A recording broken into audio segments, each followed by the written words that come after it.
Chris Stevens, Sean Smith, Glenn Doherty, and Tyrone Woods served this country with courage and with honor. And they were killed under circumstances that most of us could never imagine. Terrorists pour through the front gate of an American facility, attacking people and property with machine guns, mortars, and fire.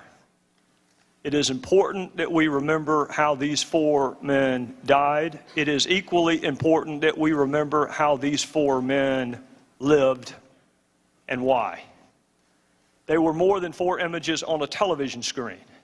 They were husbands and fathers and sons and brothers and family and friends. They were Americans who believed in service and sacrifice. Many people speak wistfully of a better world, but do little about it. These 4 went out and actually tried to make it better, and it cost them their lives. So we know what they gave us. What do we owe them?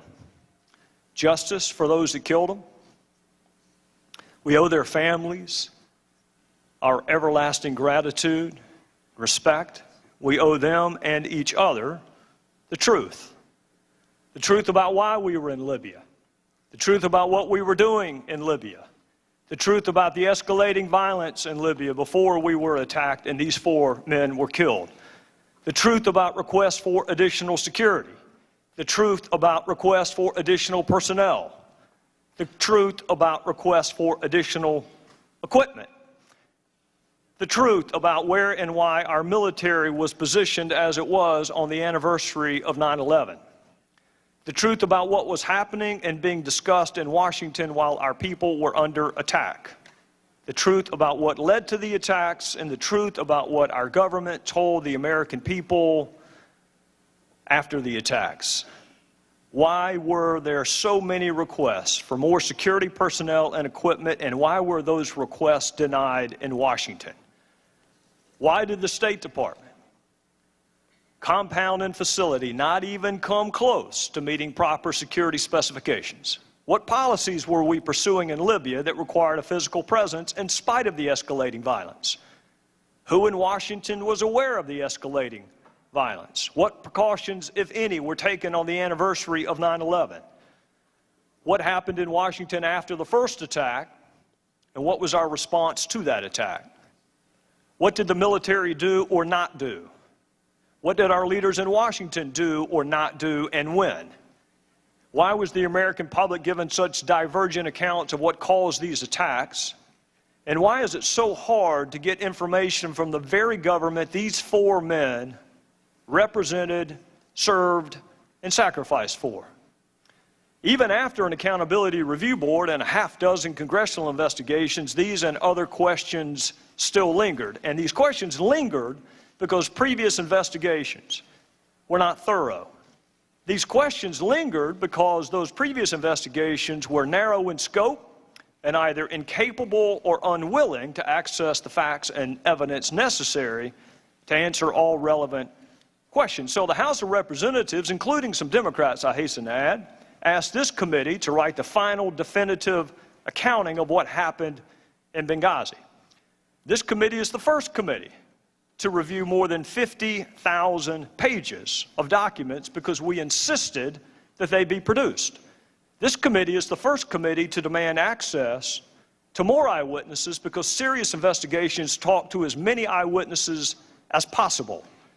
This committee is the first committee to thoroughly and individually interview scores of other witnesses, many of them for the first time. This committee is the first committee to review thousands of pages of documents from top State Department personnel.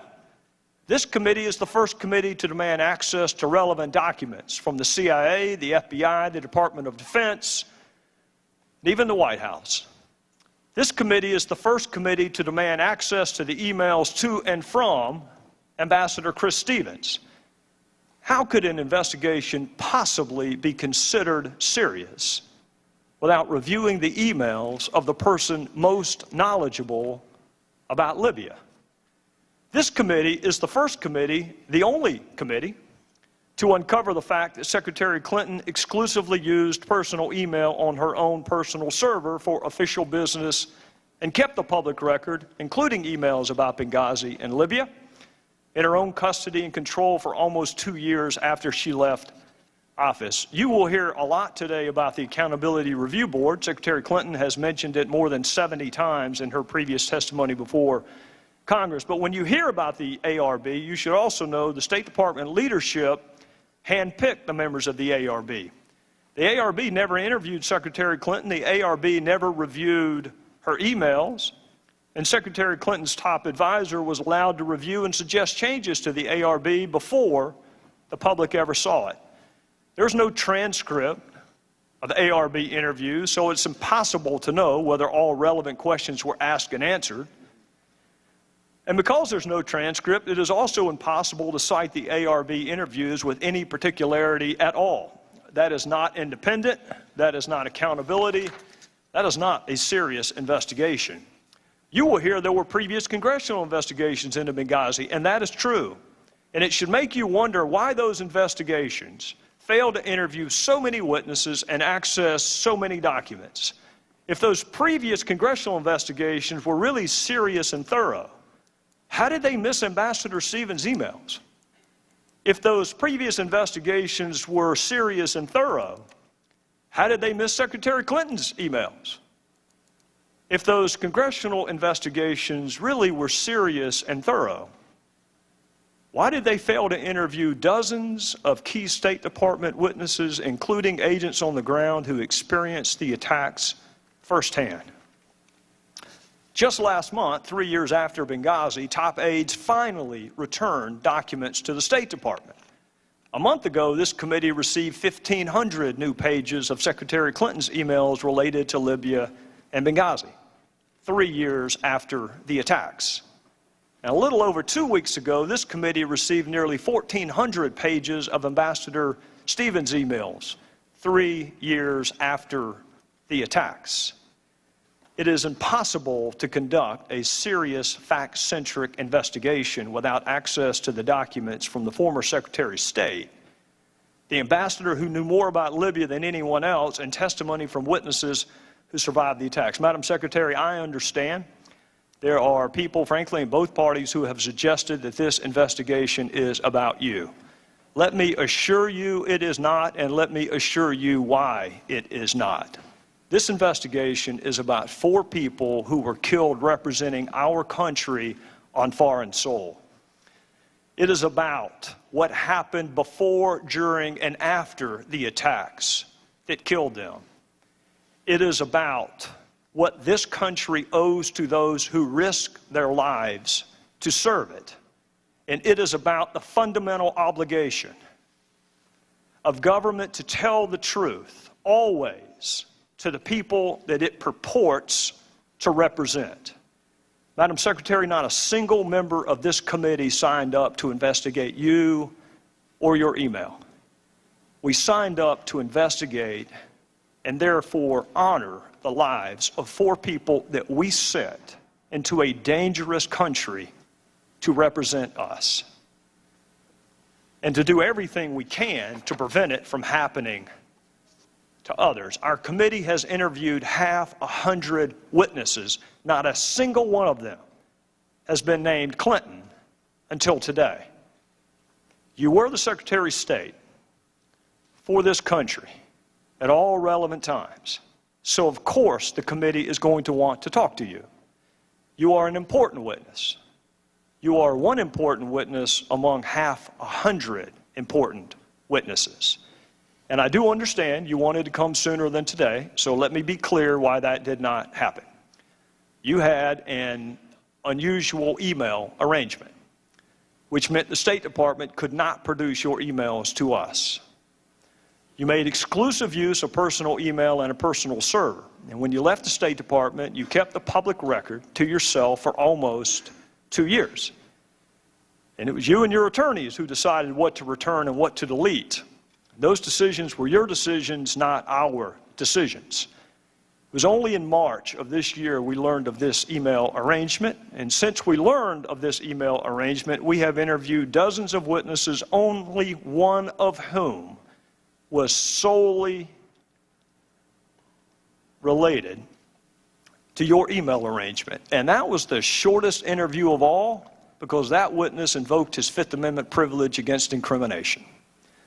Making sure the public record is complete is what serious investigations do, so it was important and remains important that this committee have access to all of Ambassador Stevens' emails, the emails of other senior leaders and witnesses, and it is important to gain access to all of your emails, Madam Secretary. Your emails are no less or no more important than the emails of anyone else. It just took us a little bit longer to get them, and it garnered a little more attention in the process. I want you to take note during this hearing how many times congressional Democrats call on this administration to make long-awaited documents available to us. They won't. Take note of how many witnesses congressional Democrats ask us to schedule for interview. They won't. We would be much closer to finding out what happened and writing the final definitive report if Democrats on this committee had helped us just a little bit pursue the facts. But if the Democrats on this committee had their way, dozens of witnesses never would have been interviewed. Your public record would still be private. Thousands of documents never would have been accessed. And we wouldn't have the emails of our own ambassador. That may be smart politics, but it is a lousy way to run a serious investigation. There are certain characteristics that make our country unique in the annals of history. We are the greatest experiment in self-governance the world has ever known. And part of that self-governance comes self-scrutiny, even of the highest officials. Our country is strong enough to handle the truth, and our fellow citizens expect us to pursue the truth wherever the facts take us. So this committee is going to do what we pledged to do and what should have been done, frankly, a long time ago, which is interview all relevant witnesses, examine all relevant evidence, and access all relevant documents. And we're going to pursue the truth in a manner worthy of the memory of the 4 people who lost their lives and worthy of the respect of our fellow citizens. And we are going to write that final definitive accounting of what happened in Benghazi. And we would like to do it with your help and the help of our Democrat colleagues, but make no mistake, we are going to do it nonetheless. Because understanding what happened in Benghazi goes to the heart of who we are as a country and the promises we make to those that we send into harm's way. They deserve the truth. They deserve the whole truth. They deserve nothing but the truth. The people we work for deserve the truth. The friends and family of the 4 who lost their lives deserve the truth. We're going to find the truth because there is no statute of limitations on the truth. With that, I would recognize my friend from Maryland.